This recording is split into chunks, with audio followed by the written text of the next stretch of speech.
vamos a hablarle sobre algunos versículos que están en la Biblia, que para nosotros los católicos son muy claros porque concentran doctrinas que la Iglesia ha sostenido por más de 2000 años, pero que nuestros hermanos esperados no las ven así por diferentes razones que de paso vamos a ir señalando con cada uno de estos versículos. Por consiguiente, no se separe del canal porque esto va a estar realmente muy interesante y muy enriquecedor. Pues esta noche para colaborar con el programa tenemos a nuestro hermano Ronaldo. Ronaldo, bienvenido al programa. Sí. Y vamos ya enseguida, no vamos a demorar tanto para comenzar este tema. Hermano Ronaldo, ¿nos ayuda a ponernos en la presencia del Señor? En nombre del Padre, y del Hijo, del Espíritu Santo. Amén. Amén. Señor, te damos gracias porque nos permite estar aquí una vez más para compartir tu palabra, para compartir tu doctrina. Te pedimos por cada uno de nosotros, aquellos que nos escuchan, para que les ilumine la mente, que puedan amar más a la iglesia, más a tu madre, más a tu doctrina, para que cada uno de nosotros crezca espiritualmente y entienda la Sagrada Biblia como la iglesia la interpreta. Santa María la Antigua, ruega por nosotros. Amén. En el nombre del Padre, y del Espíritu Santo. Amén.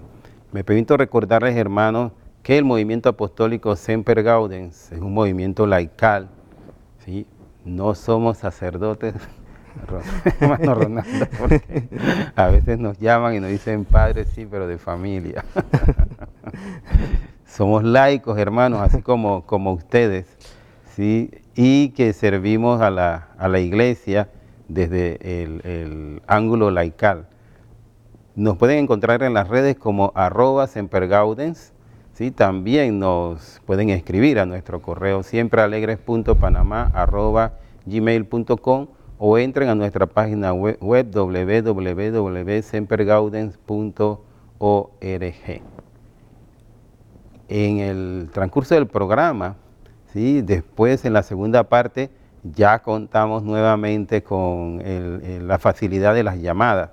Así que ahí va a aparecer el teléfono en la pantalla dentro de un rato, pero yo se los recuerdo, es el 230-1955, 230-1955 para que llamen cuando ustedes así lo estimen a partir de la segunda mitad del programa, pero a lo largo del programa pueden entonces ustedes escribirnos al 6615-7538, 6615-7538. Ya va a aparecer ahí en pantalla ambos números para que ustedes puedan escribirnos desde ya si gustan o llamarnos en la segunda parte del programa. Hay pastores, los hermanos esperados, sí que se han llevado una sorpresa en su camino de regreso a la única iglesia que Cristo fundó. Y se han llevado una sorpresa porque a la luz del el prisma protestante, ellos encontraban ciertos versículos de la Biblia, ¿no? Que no compaginaban con la doctrina cristiana católica, y al analizarlos a profundidad se dieron cuenta que definitivamente estaban equivocados. No olvidemos, hermanos, que la Biblia en la cual se basan nuestros hermanos esperados, ¿sí? Como la única fuente de revelación divina, fue dada por la Iglesia Cristiana Católica en el siglo IV. Esa Biblia que los hermanos esperados siguen con vehemencia como fuente única de acceso a Dios, pues es de la Iglesia Cristiana Católica, ¿sí? Y tiene 16 siglos de existencia, dada por la Iglesia Cristiana Católica. Por consiguiente, las doctrinas de la Iglesia Cristiana Católica están todas contenidas o fundamentadas en diferentes pasajes de la Biblia, pero no podemos decir lo mismo de los argumentos que sustentan nuestros hermanos esperados. Por eso hoy vamos a tener la modalidad a lo largo del programa de traerles citas bíblicas muy particulares que se prestan a confusión por la manera como nuestros hermanos esperados la interpretan, pero que usted, hermano cristiano católico, pues debe tener muy clarita, y los hermanos esperados también que siguen nuestro programa, pues por supuesto, que pueden ampliar su conocimiento y su concepción de cada uno de estos versículos que de pronto para ellos les resulta muy polémico. Bueno, vamos a entrar en materia ya sin más rodeo. El primer versículo nos lo va a presentar el hermano Ronaldo. Buenas noches, hermanos. Vamos de una vez con el tema. Como bien lo dijo el hermano César, vamos a estar viendo algunos textos bíblicos por la cual los hermanos separados muchas veces o se la pasan de largo, o no lo leen, o no lo profundizan como realmente es, y otros lo malinterpretan. Y sin embargo, estos versículos bíblicos enseñan lo que la Iglesia Católica enseña. Vamos con el primer versículo bíblico. Primera de Timoteo 3:15 nos dice: pero si tardo, para que sepas cómo hay que portarse en la casa de Dios, que es la iglesia de Dios vivo, columna y fundamento de la verdad. Este texto bíblico nos dice claramente cuál es la columna y el fundamento de la verdad. Si nosotros le preguntáramos a un hermano no católico y le preguntáramos cuál es el fundamento de la verdad, ¿dónde encontramos la verdad?, los hermanos no católicos responderían que la Biblia. Claro, porque ellos tienen una creencia en donde nos dice a nosotros que todo tiene que estar en la Biblia. Por tanto, la verdad absoluta está en la Biblia, y la verdad podemos solamente encontrarla en la Biblia. Sin embargo, nosotros vemos cómo a través de los siglos este enunciado, que empezó con la Reforma Protestante, ha provocado de que haya una cantidad sin número de sectas protestantes e interpretaciones de la Biblia.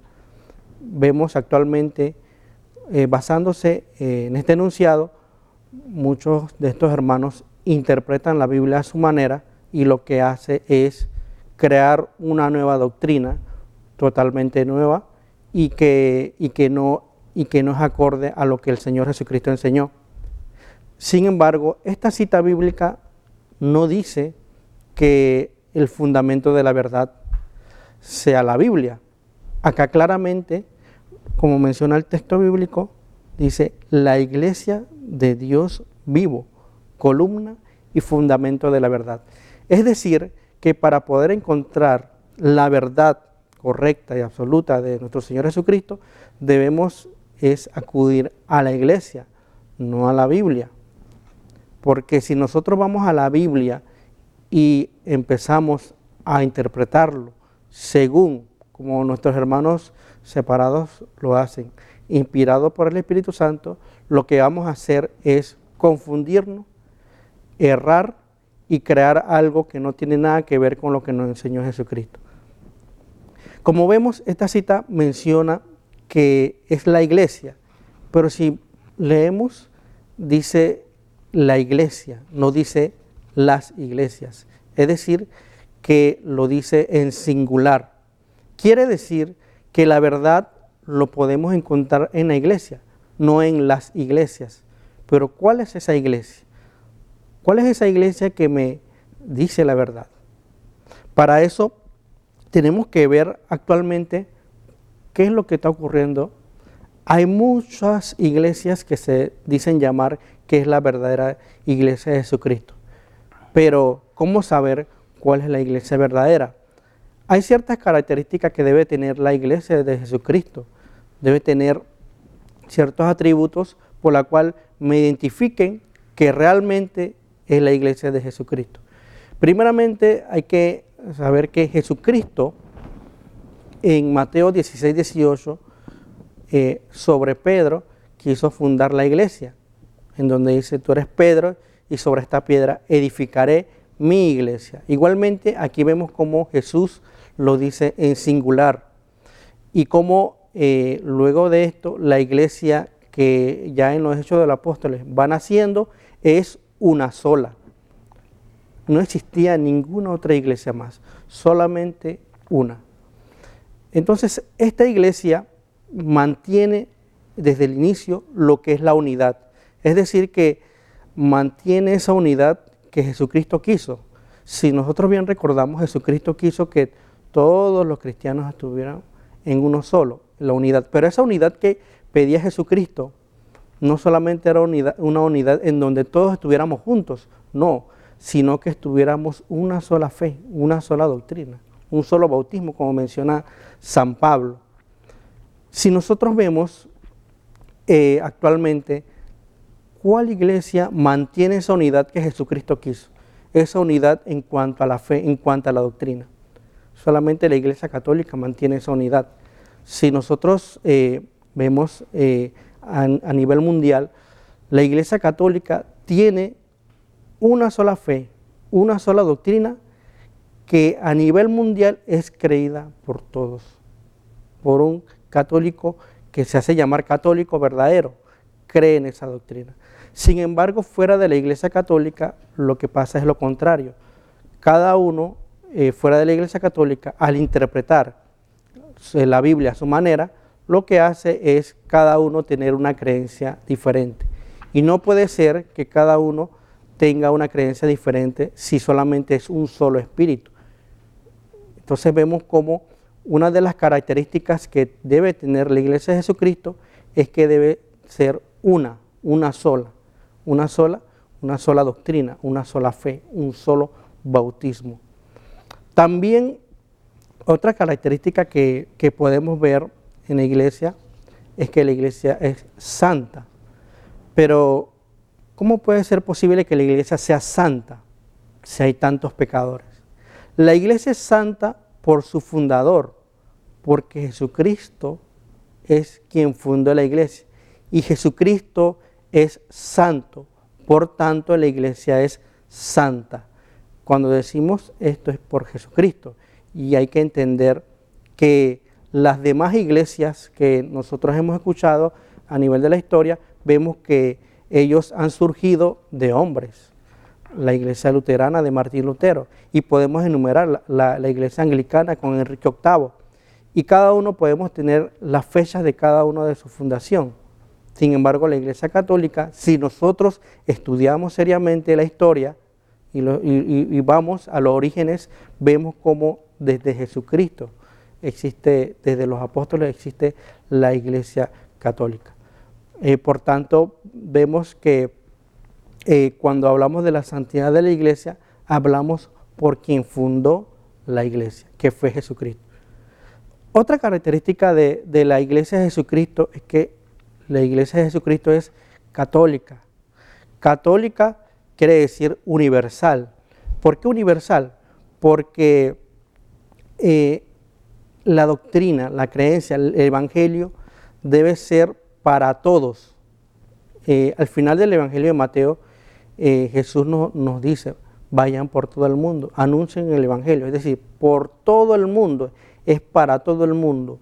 Para eso, para que la iglesia sea católica, el Evangelio debe ser el mismo, la misma doctrina en todo el mundo. Y la Iglesia Católica tiene la doctrina, todos los católicos tenemos esa creencia a nivel mundial. En diferentes lugares del mundo se celebra la Eucaristía, en diferentes lugares del mundo personas devotas de la Virgen, en diferentes lugares del mundo seguimos lo que nos dice el catecismo, todas estas creencias que vienen desde Jesucristo. Por tanto, es un solo mensaje para todo el mundo, por eso es que la iglesia es católica. Y también la iglesia es apostólica, apostólica porque se fundamenta de los apóstoles. Jesucristo fundó su iglesia sobre Pedro y los apóstoles.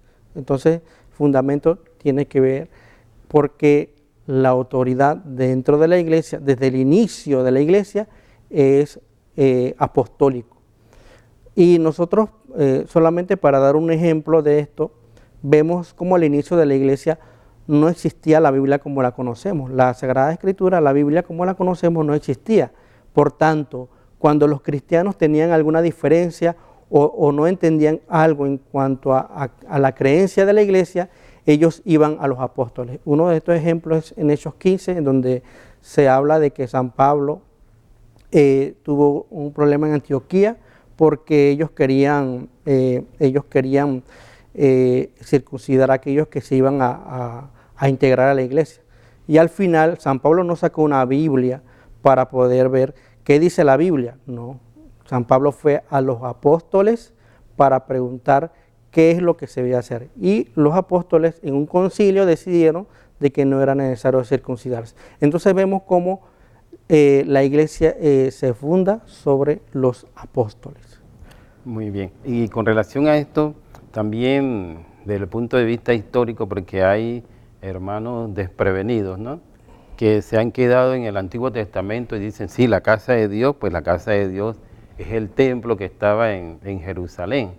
Y esta es la casa de Dios, ¿no?, y es por consiguiente la creencia o iglesia del Dios vivo. Pues debemos recordar que cuando Pablo escribe sus cartas, es por ahí alrededor del año 50, 60, 70, después del nacimiento del Señor Jesús, y alrededor del año 70 los romanos destruyen el templo. Por consiguiente, pues Pablo no puede estar hablando del templo de los judíos. Además de que para cuando Pablo, porque dicen que Pablo creía anteriormente en esto, digo exactamente, ese es el punto, él creía anteriormente en esto. Cuando Pablo escribe sus cartas, ya Pablo es un fiel devoto del Señor Jesús. Por consiguiente, cuando él habla de la iglesia, pues no puede hablar del templo hebreo. Sí, está hablando de la iglesia que su Señor, que es nuestro Señor, fundó. Así que también ese punto es interesante aclararlo, porque precisamente algunos hermanos esperados pues se pierden en la laguna del tiempo porque quieren desconocer la historia y alegan que este texto, columna y fundamento de la verdad, pues se refiere al templo hebreo. Bien, vamos a continuar, señor director, con la segunda cita bíblica, Apocalipsis 12:5. Gracias, señor director. Disculpen que se nos fue el 2 allí arribita, sí, un error de dedo. Es Apocalipsis 12:5, no Apocalipsis 12:52. Le quitan el 2, por favor. La mujer dio a luz un hijo varón, el que ha de regir a todas las naciones con cetro de hierro, y su hijo fue arrebatado hasta Dios y hasta su trono. Cuando nosotros leemos, hermanos, este versículo, señor director, si lo deja un momentito en pantalla para que los hermanos puedan digerir el contenido del texto. Gracias, señor director. Dice, aquí Juan, o sea, no perdamos de vista que el que escribe es Juan, el discípulo preferido del Señor. Esto por un lado, ¿verdad? Y que él está hablando de una mujer que da a luz, pero que no da a luz a una niña, sino que da a luz a un varón. Y que este varón, ¿no?, tiene el destino de regir todas las naciones. Y este varón, hijo de la mujer, fue arrebatado hasta Dios. ¿Hasta dónde? Hasta el trono de Dios. Entonces, cuando nosotros ponemos todos estos elementos, ¿no?, en contexto, estamos hablando de una mujer que da a luz un hijo y que ese hijo finalmente fue llevado hasta el trono de Dios. Aquí los hermanos esperados también, ¿sí?, se desvían de la creencia. O sea, nosotros no tenemos ninguna duda de que ese hijo que fue arrebatado al trono de Dios, pues ¿quién es? O sea, ¿quién es el único que ha descendido, ¿verdad?, hasta nosotros y luego ascendió hasta el Padre, regresando a su punto de origen? Pues el único que ha hecho esto es nuestro Señor Jesús. Por consiguiente, ¿no?, a lo que se refiere esta cita bíblica es al Señor Jesús. Entonces, si esto se refiere al Señor Jesús, ¿no? Entonces esta mujer que dio a luz a ese hijo varón no puede ser otra que la Virgen María. Entonces, yo creo que este texto está muy claro. Pero veamos cuáles son las desviaciones que plantean algunos hermanos esperados. Algunos de ellos dicen que la mujer a la que se refiere, a la que se refiere el texto que estamos nosotros citando ahora, es una representación del antiguo pueblo de Israel, o sea, una representación que está en el Antiguo Testamento. Entonces, esto podría tener algún fundamento porque, de hecho, la Virgen María, ella desde que ella nació y siendo joven, pues se sometió ¿a qué? A la ley mosaica, a la ley antigua. Entonces, en esto estamos claros.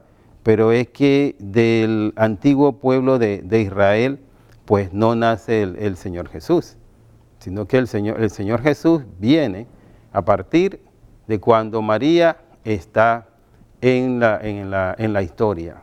Por consiguiente, esta afirmación no puede ser correcta. Los otros hablan de que María, de que la madre a la que se refiere este texto es la iglesia. Pues si se refieren a la iglesia en forma general, es decir, a la iglesia cristiana católica, pues nosotros tenemos muy claro, y ellos también lo deben tener claro, que el Señor Jesús no nace de la iglesia. El Señor Jesús funda la iglesia, pero no nace de la iglesia. Por consiguiente, esta mujer no puede ser la iglesia. Muy sencillito.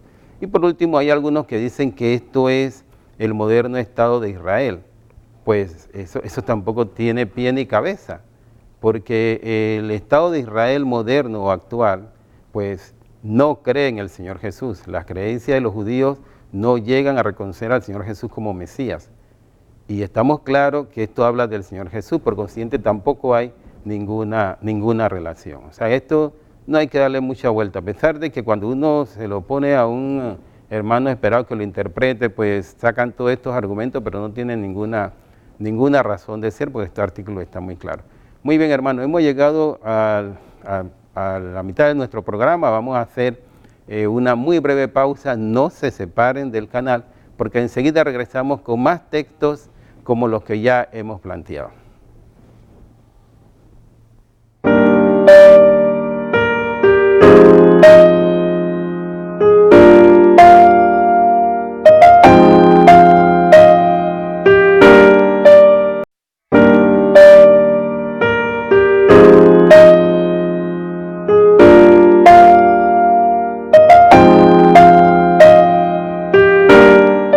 Estamos de vuelta, hermanos, con este su programa católico, Defiende tu Fe, del Movimiento Apostólico Semper Gaudens. Estamos en esta noche en la continuación de la celebración del mes de la Biblia. ¿Sí?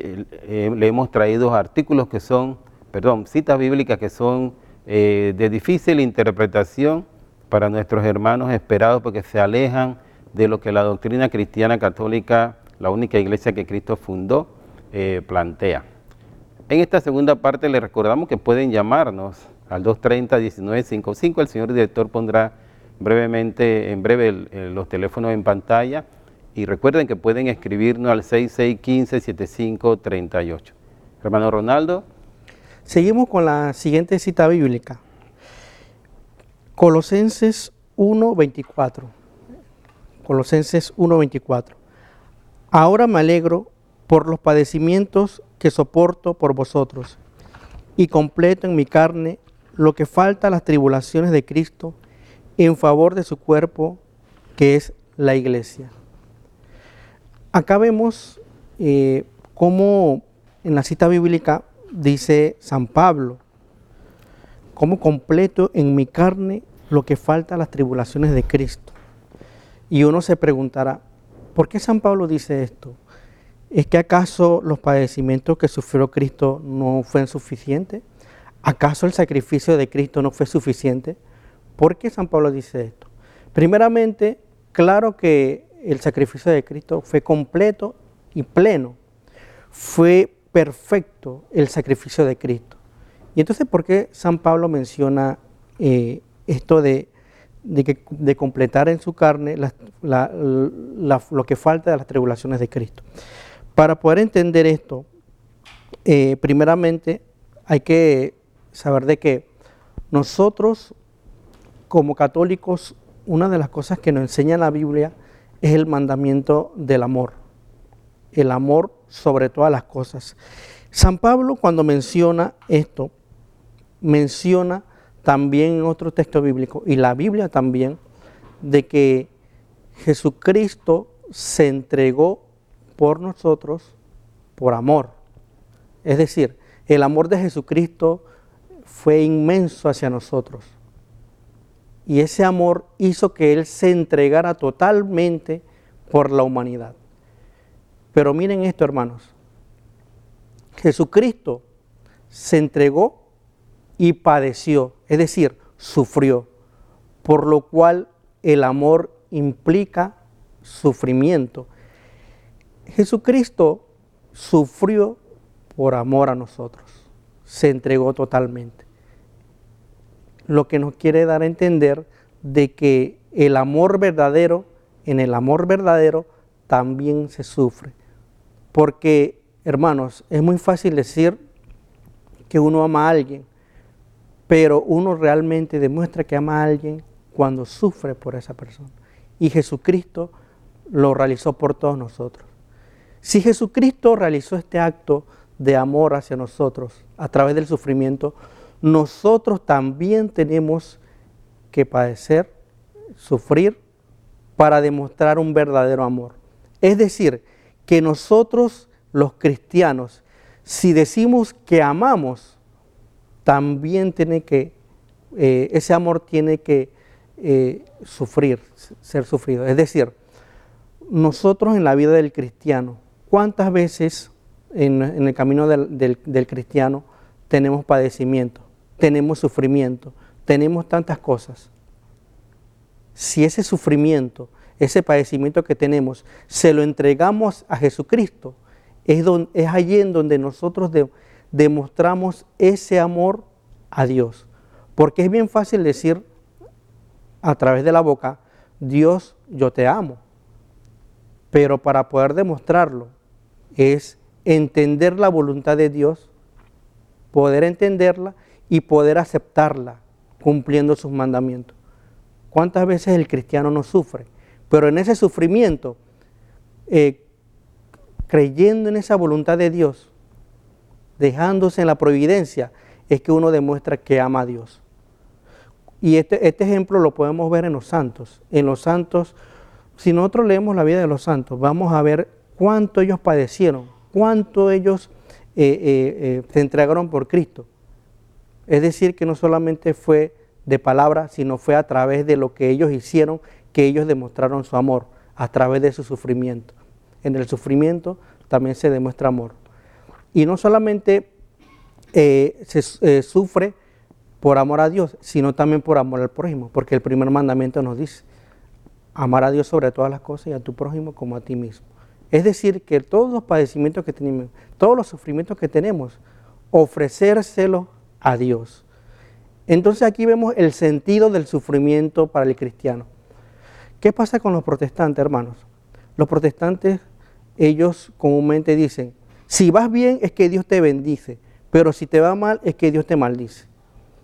Y ahí vemos cómo ellos dicen que si tú sufres es porque no estás bendecido por Dios. Sin embargo, la Biblia y la iglesia no enseñan eso.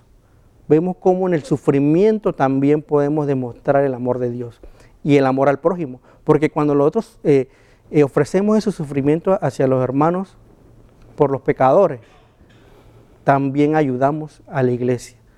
También ofrecemos ese sufrimiento por las ánimas de purgatorio, ayudamos a la iglesia purgante. Entonces vemos cómo el sentido del padecer, del sufrimiento, es diferente a lo que los hermanos protestantes lo enseñan. Que ellos dicen, muchos de ellos dicen, para de sufrir. y piensan que eso es bíblico, y eso es totalmente antibíblico. El sentido del cristiano en el sufrimiento es que uno ama en el sufrimiento y uno entrega ese amor y ese sufrimiento a Jesucristo. Y esta cita bíblica que acabamos de denunciar lo dice claramente. Por eso San Pablo dice, completo en mi carne lo que falta a las tribulaciones de Cristo. Es porque San Pablo estaba padeciendo. Todos los apóstoles padecieron y San Pablo padeció, él estuvo también en la cárcel y él hasta el final de su vida, que entregó su vida por Cristo, él padeció. Entonces vemos que el sufrimiento en la vida del cristiano es totalmente diferente a lo que cualquiera persona comúnmente pensaría o lo que un hermano protestante interpretaría en cuanto al sufrimiento. Cuando suframos, hermanos, ofrezcamos ese sufrimiento al Señor y a nuestro prójimo. Muy bien. Señor director, si nos pone entonces Juan 6, 54, 55, por favor. Juan 6, 54, 55. Aquí lo tenemos. El que come mi carne y bebe mi sangre tiene vida eterna, y yo le resucitaré el último día, porque mi carne es verdadera comida y mi sangre verdadera bebida. El que come mi carne y bebe mi sangre tiene vida eterna. Cuando el Señor Jesús habla esto, sí, los que le estaban escuchando en forma desprevenida decían, pero ¿de qué está hablando el profeta? ¿Cómo que vamos a comer su carne y vamos a beber su sangre? Esto es posible. Pero Él nos señala que sí es posible y que Él nos va a resucitar el último día. Es decir, que esta es nuestra tabla o nuestra opción de salvación. Y todavía Él sigue señalando que su carne es verdadera comida y mi sangre verdadera bebida. Recuerden la reacción, según los evangelistas, de las personas que escucharon esto, ¿no? Decían que esto eran palabras muy duras, muy difíciles de entender, y por supuesto que se escandalizaron. Entonces, ¿qué es lo que nos enseña el Señor Jesús? ¿Qué es lo que enseñaron los apóstoles? Y por consiguiente, ¿qué es lo que la Iglesia Cristiana Católica ha hecho a partir del momento en que el Señor Jesús asciende? Pues muy sencillo. El jueves santo, ahora nosotros lo conocemos como jueves santo, el jueves previo a la muerte del Señor Jesús en la cruz, ¿sí? Como bien lo retrata especialmente el Juan en su evangelio. Parece que tenemos una llamada. Vamos a darle paso al hermano o hermana que nos está llamando. Adelante, hermano o hermana.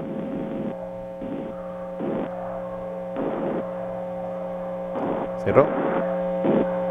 Sí, adelante, hermano o hermana. Aló. Hola, Hola, adelante, buenas hermana. noches. Buenas noches, ¿me escucha? Sí, Sí. adelante, hermana. Ajá, mire, esto es que como es el mes de la Biblia, yo no sé si me permiten un momentito leer unos versos para especialmente aquellas personas que todavía no se animan mucho a leer la Biblia. Sí, hermana. Le ¿Sí? vamos a agradecer que sea muy breve porque ya estamos ¿Puedo? terminando el programa. Casi no le Adelante. escucho, mire. ¿Puedo empezar? Sí, Sí, muy breve, por favor. sí, muy breve. El libro más bello que el hombre tiene es la Biblia, hermano, es la herencia eterna. Al que no sabe enseña, al hambriento llena. Su camino alumbra, secretos revela. Léela, hermano, ella es tu luz, es fuente de vida eterna. Si quieres salvarte, decídete ya. Escucha confiado, Jesús quiere hablarte. No hay libro más sabio, no hay otro mejor. Es palabra santa, es fuente de amor. Amén. Amén. Muchísimas gracias, hermana, por su participación. Muchísimas gracias. Bueno, entonces estábamos explicando el texto. Si nos lo pone en pantalla nuevamente, señor director, para retomar el punto. Sí. ¿Qué es lo que plantea la Iglesia Cristiana Católica? Pues precisamente lo que ocurre el jueves previo a la muerte del Señor Jesús, o sea, el jueves santo actualmente, ¿no? Cuando Él le dice a los apóstoles que tomen y coman, ¿sí?, el pan, porque ese pan es su cuerpo, y tomen y beban el cáliz, porque ese cáliz es su sangre. ¿Y qué es lo que hicieron los apóstoles una vez el Señor ascendió a los cielos? Pues precisamente, tal cual como lo relatan Hechos de los Apóstoles, ¿no? Los apóstoles todos los domingos se reunían en comunidad, ¿para qué? Para celebrar la fracción del pan, es decir, celebrar la Eucaristía, lo que nosotros hacemos los domingos, pero que en la iglesia se hace todos los días a lo largo de la historia. ¿Y qué ocurre en el momento de la consagración del pan, o sea, las hostias, ¿verdad? y el vino? Pues por la efusión del Espíritu Santo se transforman en el cuerpo y la sangre del Señor, lo que nosotros conocemos como transubstanciación. Entonces, el señor director, si nos pone la cita nuevamente, el Señor habla de que su carne es verdadera comida y que su sangre es verdadera bebida. O sea, en ningún momento el Señor dice que esto es un acto ceremonial, que esto es un acto improvisado, o que es un acto que vamos a celebrar de vez en cuando, porque Él nos pidió que este acto lo hicieran así. Cuando el Señor dice, hagan esto en memoria mía, ¿sí? Él está hablando de que es verdadera esta comida, es verdadera su carne, y es verdadera su sangre, ese cáliz. Por ende, el hecho de que Él dijera que hagan esto en memoria mía, no quiere decir, ¿sí?, que esto sea un acto memorial, porque Él está diciendo, hagan esto en recuerdo mío. Además, recuerden que Él nos dijo que estaría con nosotros todos los días hasta la consumación de los siglos. Entonces, ¿cómo nosotros vamos a comer su carne y vamos a beber su sangre? Pues precisamente esto lo vamos a hacer a través de la comunión. ¿Y quién tiene la Eucaristía? ¿Y quién tiene la comunión? Pues la única iglesia que lo ha podido hacer desde el tiempo de los apóstoles, la Iglesia Cristiana Católica. Ninguna otra más. Por eso, hermanos, es que ustedes cuando van a misa, pues pueden tener la opción de participar del banquete del Señor a través de la comunión. Sí, también siguiendo con la próxima cita bíblica, Apocalipsis 20:12. Apocalipsis 20:12 nos dice, y vi a los muertos grandes y pequeños, de pie delante del trono. Fueron abiertos unos libros y luego se abrió otro libro, que es el de la vida. Y los muertos fueron juzgados según lo escrito en los libros, conforme a sus obras. Aquí en esta cita de Apocalipsis, si vemos al final, vemos que dice que cómo fueron juzgados conforme a sus obras. Estamos hablando y estamos en este punto del Apocalipsis en el momento del juicio final. En el juicio final en donde van a ser juzgados todas las naciones, vemos cómo el Señor va a juzgar a todas las naciones según sus obras. ¿Esto qué quiere decir? ¿Por qué se recalca esto? Porque muchos de los hermanos no católicos, ellos piensan que para salvarse solamente es necesario la fe, es decir, solo la fe. Sin embargo, en esta cita bíblica vemos cómo Jesús va a juzgar y va a tomar en cuenta las obras que hagamos. Y en el libro de la vida, ahí estarán. Entonces, ¿por qué los hermanos no católicos dicen esto respecto a las obras? ¿Por qué ellos dicen que las obras no son necesarias? Esto es más que todo por una mala interpretación de las cartas de San Pablo, porque San Pablo menciona que no son necesarias las obras de la ley para salvarse. Sin embargo, las obras de la ley de las que habla San Pablo no se refiere a las obras que hablamos nosotros los cristianos. Como bien recordamos, en el Antiguo Testamento había una ley mosaica en la cual había muchas leyes que eran del Antiguo Testamento, la circuncisión, comer alimento y todo esto. Cuando San Pablo habla de que no son necesarias las obras de la ley, se refiere a esas leyes del Antiguo Testamento, no se refiere a las obras cristianas. Por lo cual, esa es una mala interpretación que tienen los protestantes. Sin embargo, en esta cita bíblica vemos cómo sí se van a juzgar según las obras, a través de una fe que obra por la caridad, es decir, por el amor. Gracias, hermano Ronaldo. Vamos rapidito en estos últimos minutos que nos queda de programa a leer algunos mensajes que han enviado nuestros hermanos. Siempre interesante, dice un hermano, siempre interesante su programa. Muchísimas gracias. Viva la Biblia.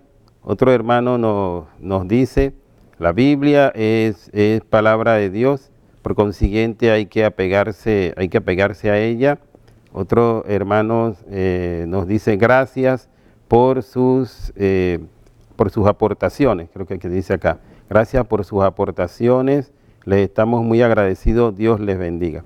Sí, hermano, no hay ninguna duda que las Sagradas Escrituras es la palabra de Dios. Y tenemos nosotros también claro el hecho de que, como dijimos en el programa de la semana pasada, pues las fuentes de revelación están la Sagrada Escritura como en forma escrita, ¿verdad? Y todo este bagaje que la Iglesia ha conservado, ¿no?, como depósito de la fe, ¿no?, como que lo que llamamos nosotros la Sagrada Tradición. En la Biblia y en la Sagrada Tradición está el conjunto de enseñanzas del Señor Jesús. Y no debemos tampoco olvidar que si usted tiene alguna duda, alguna confusión en interpretar los textos o entender los textos, pues la única autorizada es la Iglesia Cristiana Católica para ello. Así que vaya a su sacerdote para que él pueda entonces explicarle esto. Hermano Ronaldo, pues no podemos continuar porque ya se acabó el tiempo y no podemos seguir con los otros textos. Le pedimos a ustedes, hermanos, que recuerden nuestros libros, que ya lo han visto en el intermedio, lo pueden adquirir en las librerías católicas de la localidad y de las ciudades provinciales. Hermano, muchísimas gracias, hermano Ronaldo. No nos queda pues ya más que de decirles a nuestro hermano que tengan una semana siempre alegre en el Señor.